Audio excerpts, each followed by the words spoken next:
El presidente se va a levantar de malas. Bueno, desde ayer pasó una mala noche, ¿va? Pues mira, era un resultado ya esperable, ya se sabía lo que iba a pasar el día de ayer y de hecho ya no tenía muchas implicaciones jurídicas la decisión del día de ayer de la Suprema Corte de Justicia de la Nación, puesto que ya la reforma era claro que no iba a aplicar.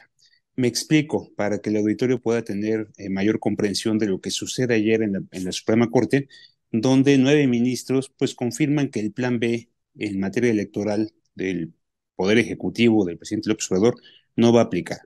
Primero recordarás que la reforma electoral del presidente López Obrador se envió o se aprobó en dos partes. Una primera parte que ya había sido suspendida originalmente y después invalidada por la Suprema Corte. Ahí estábamos hablando básicamente de dos leyes, las que estaban primero suspendidas y luego invalidadas. Eran las relacionadas con la Ley General de Comunicación Social y la Ley de Responsabilidades Administrativas. Es la que le permitía a los funcionarios del gobierno federal hacer básicamente muchas cosas en materia de proselitismo y de actividades que se podían considerar como de campaña. Esa parte de la reforma ya había sido primero aprobada, después impugnada, después suspendida por un ministro de la Corte y finalmente invalidada. Ahora, estamos hablando ahora de la segunda parte, que ya había sido primero enviada por el Ejecutivo, luego había sido impugnada por una minoría legislativa, había sido suspendida por una suspensión que otorga el ministro Lainez Potisek, y finalmente pasaba o faltaba que la Suprema Corte entrara a decirnos si era inválida o no en términos de su validez constitucional. En el Inter, se cruzó una fecha muy importante que fue el 2 de junio, que el 2 de junio era el límite para que se pudiera reformar la Constitución en materia electoral.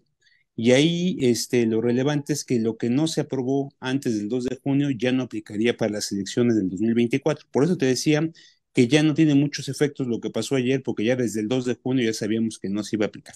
Pero para que el auditorio tenga claridad, esta es la parte sustancial e importante de la reforma electoral del presidente López Obrador. Esta sí es la que trastocaba la vida interna del INE, la que generaba recortes, la que generaba despidos. Estamos hablando de este paquete que sí era, digamos, mucho más sustancial que la primera parte de la reforma electoral que ya había sido suspendida e invalidada. ¿Qué pasa ayer?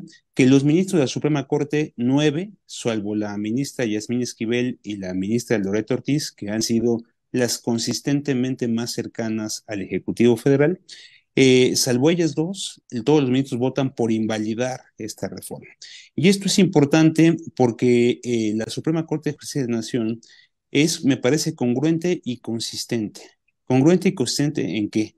En que cualquier aprobación que haga el Congreso de la Unión, que no cumpla con el proceso legislativo, que no cumpla digamos, con los tiempos, con los procedimientos que establece la Constitución y los propios reglamentos para el gobierno interior de ambas cámaras del Congreso de la Unión, va a ser invalidada. Y en ese sentido me parece que la Corte pues se mantiene congruente y consistente con lo que ha votado en otros momentos.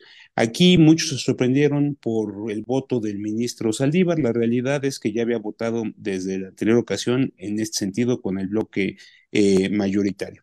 Ahora, ¿qué es importante destacar, Eduardo? Me parece muy relevante que no se invalida por los contenidos de la reforma. O sea, no entraron al fondo del asunto, no entraron a decirnos si estaba bien o mal la reforma, si el artículo tal era constitucional o no.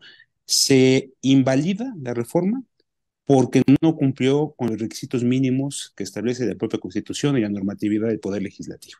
Y eso es muy importante porque en el futuro, si cualquier legislatura o cualquier gobierno pretende aprobar una reforma sin cumplir con los requisitos, ya ahora hay más precedentes y más elementos que dejan claro que esto no va a pasar. Y dos, que estas reformas fueron impugnadas por la minoría, es decir, por un tercio de las cámaras del Congreso de la Unión, y también queda claro que las minorías también pesan.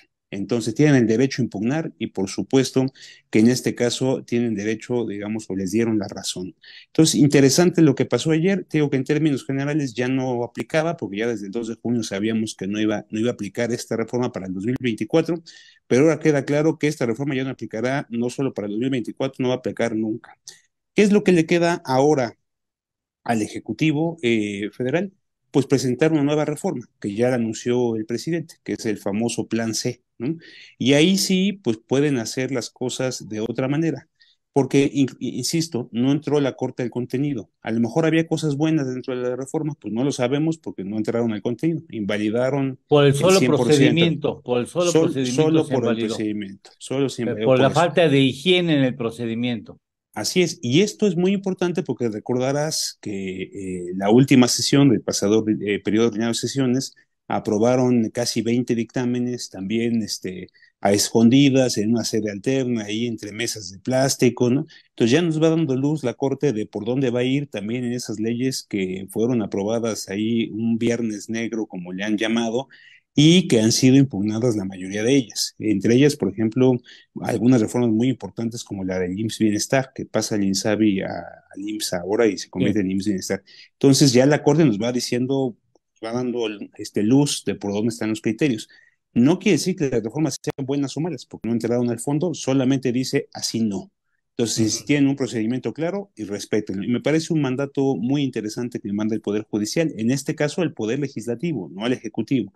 Pero queda claro pues, que el Legislativo actuó pues, en muchos sentidos de la mano de las instrucciones que se enviaron desde Palacio Nacional. Bien, pues entonces ahora viene el plan C, y ya veo al presidente llamando a garantizar que diputados y senadores tengan mayoría en las próximas legislaturas, ¿no? Yo creo que esa es la parte sustancial. A ver, el presidente pues, puede volver a presentar una iniciativa en materia electoral cuando quiera. Lo que va a pasar es que no va a aplicar para este proceso electoral del 2024. Eso ya es claro. Vamos a Sí. jugar con las reglas del juego que están, digamos, que estaban aprobadas y vigentes previo a toda esta discusión del plan A y del plan B. Entonces nos vamos con esas reglas y así vamos a sacar el proceso electoral del próximo año, lo cual me parece da certeza a todos los jugadores, incluyendo Morena, porque lo platicamos aquí varias veces en tu espacio, que no hacía sentido que si Morena está ganando la mayoría de las elecciones, tiene hoy 23 gubernaturas, tiene uno de cada tres municipios, tiene la presidencia, con estas reglas, pues no se entiende por qué tanta insistencia en cambiarlas, si son reglas que les han favorecido, digamos, en términos de que hoy tienen prácticamente el control de los tres niveles del gobierno del país. Sin embargo, bueno, quisieron ir a esta intentona de cambiar las reglas, pero eso es claro que no va a pasar en el 2024. Ahora, la reforma que quieran impulsar o que quieran hacer, pues podrá funcionar para los procesos electorales subsecuentes, de los que puedan venir después del proceso electoral federal del 2024, porque puede haber elecciones extraordinarias, ahí sí cualquier cosa puede aplicar. Pero estratégicamente lo que parece que está haciendo el presidente López Obrador es decirle a los suyos que no solo por la reforma electoral, sino por otras reformas que van a ser también invalidadas, como ya fue la Guardia Nacional, como fue la energética, necesitan el control de las cámaras. Y por eso es que va a llamar a lo que se llama un voto, digamos, en paralelo en las tres pistas, en lo federal, en el legislativo y en lo local, va a pedir 6 votos de 6 en todos lados para Morena, porque va a decir no solo necesitamos la presidencia, sino necesitamos el control de las cámaras, buscando no solo tener la mayoría, como la tienen hoy, la mayoría simple, sino tener las 2/3 partes del pleno. Seremos los ciudadanos quienes decidiremos si queremos una Sí, división de poderes o si queremos darle el control pleno a los representantes de Morena en el Ejecutivo el cheque y en en el blanco. Legislativo. Así Exactamente. es. Entonces, no es menor lo que se va a votar el próximo año, como lo hemos platicado. Viene una elección presidencial, Muy de la cual ya importante. hemos hablado mucho. Viene una elección del Congreso de la Unión, diputados, senadores. Vienen 9 gubernaturas, entre ellas estados muy importantes como Jalisco, Guanajuato, Yucatán, Puebla, Veracruz, Morelos mismo, tiene elección de gobernador. Sí. Hay elección de 31 congresos locales, salvo el estado de Coahuila que acaba de elegir, y elección de ayuntamientos, salvo Durango, que eligió el año pasado. Pues Chivo, muchas gracias por estar aquí con nosotros. El próximo lunes regresamos contigo.